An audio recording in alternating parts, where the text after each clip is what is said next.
बिस्मिल्लाहिर्रहमानिर्रहीम। अस्सलाम वालेकुम नाज़रीन, मैं हूं अमाद मजीद। आप देख रहे हैं यूट्यूब चैनल। आज 4 अक्टूबर साल है 2023। आज की बड़ी खबरें लेकर आपकी खिदमत में हाजिर हूं। अचानक बड़ी खबर ने तबाही फेर दी। वो खबर आ गई जिसका आप सबको बेसब्री से इंतजार था। इमरान खान साहब से रिलेटेड चंद अहम तरीन खबरें सामने आई हैं। उनसे रिलेटेड एक अहम तरीन खबर जिसका पूरे पाकिस्तान को बेसब्री से इंतजार था, वो खबर सामने आई है। फजलुर रहमान मरियम नवाज शरीफ साहब से रिलेटेड चंद अहम तरीन खबरें सामने आई हैं। ये तमाम तर बड़ी खबरें आगे चलकर आप साथ वीडियो में शेयर करूंगा, लेकिन इन खबरों को शेयर करने से पहले, आगे बढ़ने से पहले रिक्वेस्ट करूंगा कि इस वीडियो को लाइक कीजिएगा, चैनल सब्सक्राइब कीजिएगा, साथ लगे नोटिफिकेशन बटन दबाइएगा ताकि जो आने वाले वीडियोस हैं आप उनको मिस ना कर सकें। सबसे पहले आपके साथ खबर शेयर करते हैं कि पाकिस्तान की आज एक और बड़ी गिरफ्तारी हुई है। कल असद कैसर को गिरफ्तार किया गया था और असद कैसर की जब अदालत में आज पेशी हुई तो असद कैसर के केस में असद कैसर को 14 रोजा जुडिशल रिमांड पर अडयाला जेल भेज दिया गया। अडयाला जेल में इमरान साहब पहले ही मौजूद हैं, शाह महमूद कुरैशी साहब पहले ही मौजूद हैं। अब असद कैसर को भी 14 रोजा जुडिशल रिमांड पर अडयाला जेल भेज दिया गया है। इसका मतलब यह बनता है कि 14 दिन उनको जेल कर दिया गया है। अक्सर जब मैं वीडियो बनाता हूं और लोगों के जहन में एक चीज रहती है, जब रिमांड का लफ्ज हम यूज करते हैं तो लोग समझते हैं कि किसी के ऊपर टॉर्चर होगा, कोई जिस्मानी रिमांड है। जिस्मानी रिमांड और जुडिशल रिमांड ये दोनों चीजें जो है वो मुख्तलिफ चीजें हैं। जुडिशल रिमांड के ऊपर बंदे को जेल भेजा जाता है, जिस्मानी रिमांड के ऊपर बंदे को जिस्मानी तौर पर उसको टॉर्चर किया जाता है और उसको तशद्दुद का निशाना बनाया जाता है। तो यहाँ पर असद कैसर को 14 रोजा जुडिशल रिमांड पर भेजा गया है।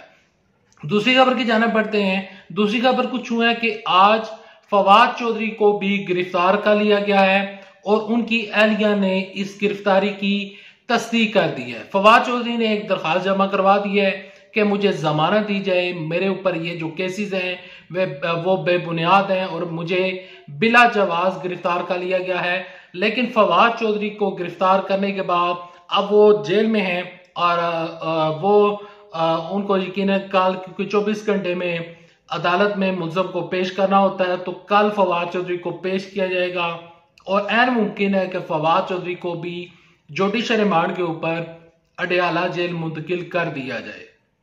अगली खबर की जानिब बढ़ते हैं। आज नून लीग ने कुछ अहम तरीन फैसले किए हैं और उन्होंने जितना भी इलेक्शन का सेटअप है उसका सरबराह बना दिया है इसाक डार साहब को। पहले इन्होंने मरियम नवाज शरीफ साहब को बनाया था और ज़िमनी इंतखाबात में ये लोग बहुत बुरे तरीके के साथ आ रहे थे। मरियम नवाज शरीफ साहब चीफ ऑर्गेनाइजर थी। अब ये कभी इम्कान जाहिर किया जा रहा था कि नवाज शरीफ साहब जो हैं वो पार्टी की सदारत को संभाल लेंगे और शहबाज शरीफ की जो सदारत है, पार्टी की सदारत जो है वो चली जाएगी। लेकिन अभी उस चीज के ऊपर कोई फाइनल फैसला नहीं हुआ। लेकिन इसाक डार साहब को इलेक्शन की तमाम तर जिम्मेदारियां जो हैं वो इसाक डार को सौंप दी गई हैं। इसाक डार को ये जिम्मेदारियां सौंपने के बाद मेरी नजर में नून लीग ने अपने पांव के ऊपर कुल्हाड़ी मारी है। इसाक डार साहब वो ग्राउंड रियलिटी समझते नहीं है। ग्राउंड रियलिटी वही बंदा समझता होता है जो बंदा इलेक्शन में पार्टिसिपेट करता है।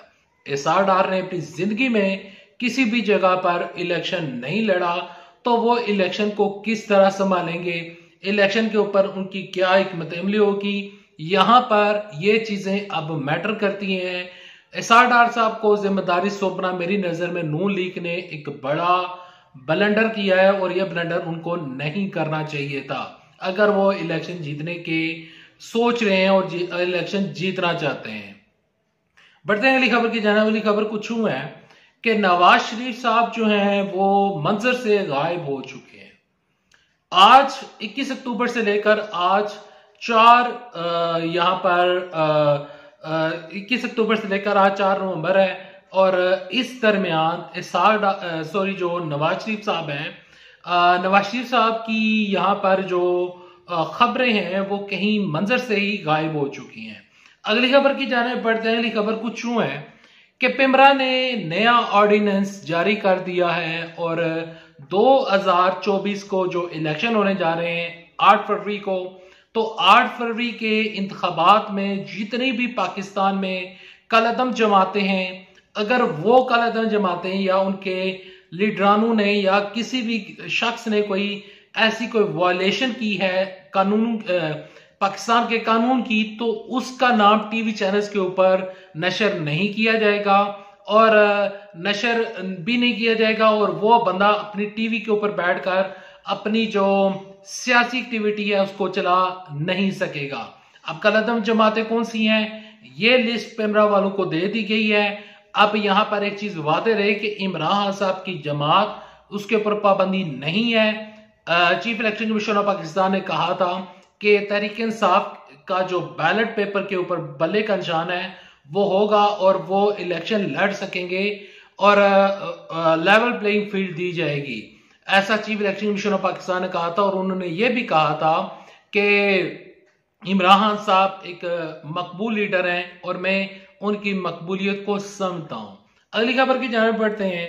अगली खबर कुछ यूं है कि चीफ जस्टिस काजी फाइज ईसा साहब ने ये कहा है कि अब ये जो इलेक्शन की डेट हमने दे दी है, जिस पर तमाम तफरीकें जो हैं वो राजी हैं, जिसमें सदर पाकिस्तान हो गए, जिसमें इलेक्शन कमीशन ऑफ पाकिस्तान हो गए, तहरीक इंसाफ वाले हो गए, पीपल्स पार्टी वाले हो गए, सारे फरीक राजी हैं, तो हमें फिर किसी किस्म का इतराज नहीं है। और उन्होंने ये कहा है कि 8 फरवरी के इलेक्शन की तारीख पत्थर पर लकीर है और उन्होंने ये भी कहा है कि ये जो मैंने तारीख दे दी है ये कोई भी किसी शक में ना रहे, कोई भी एंकर, कोई भी टीवी एंकर किसी शक में ना रहे।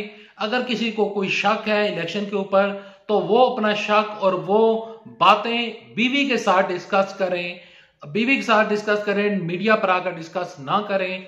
यानी कि चीफ जस्टिस काजी फाइज ईसा साहब ने कवारे लड़कों को मुश्किल में डाल दिया और जो कवारे एंकर्स हैं वो बेचारे ना मीडिया पर बता सकेंगे, ना चैनल्स के जरिए, ना सोशल मीडिया के ऊपर बता सकेंगे, बल्कि वो तो अपनी बीवी को भी नहीं बता सकेंगे।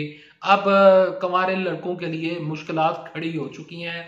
वह चीफ जस्टिस काजी फाइज ईसा का, हमारे मोजस चीफ जस्टिस काजी फाइज ईसा साहब का ये फैसला है और उन्होंने कहा है कि यहाँ पर इंतखाबात के सिलसिले में उन्होंने कहा है कि तमाम तफरीकें जो हैं वो आपस में मिलकर बैठें और इलेक्शन के ऊपर बातचीत की जाए। अगली खबर की जानिब बढ़ते हैं जो कि आज की आखिरी और वो खबर है जिसका आप सबको बेसब्री से इंतजार था।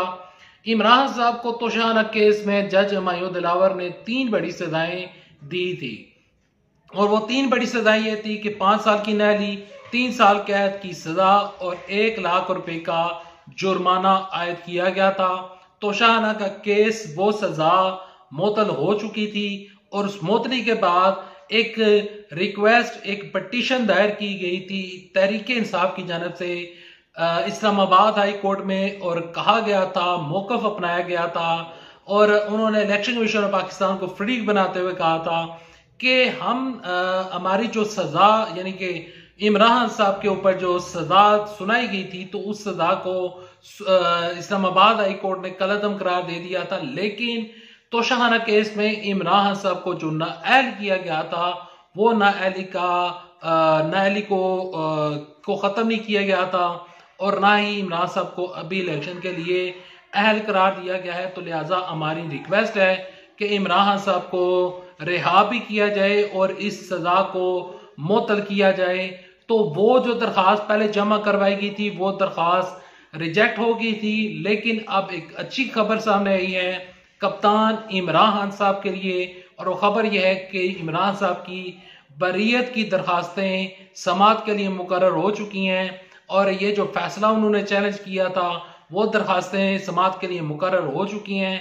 7 नवंबर को चीफ जस्टिस इस्लामाबाद के चीफ जस्टिस आमर फारूक साहब दो जजेस के बेंच में ये समात करेंगे। 2 जज जो होंगे वो इस केस के ऊपर समात करेंगे और अगर जहां पर अपीलें बहाल हुई हैं तो बज़ाहिर ये लगता है कि इमरान साहब की नाअहली का खतरा टल सकता है और इमरान साहब की रिहाई भी मुमकिन हो सकती है। Thanks for watching this video. अल्लाह हाफिज। पाकिस्तान जिंदाबाद। अफवाज पाकिस्तान।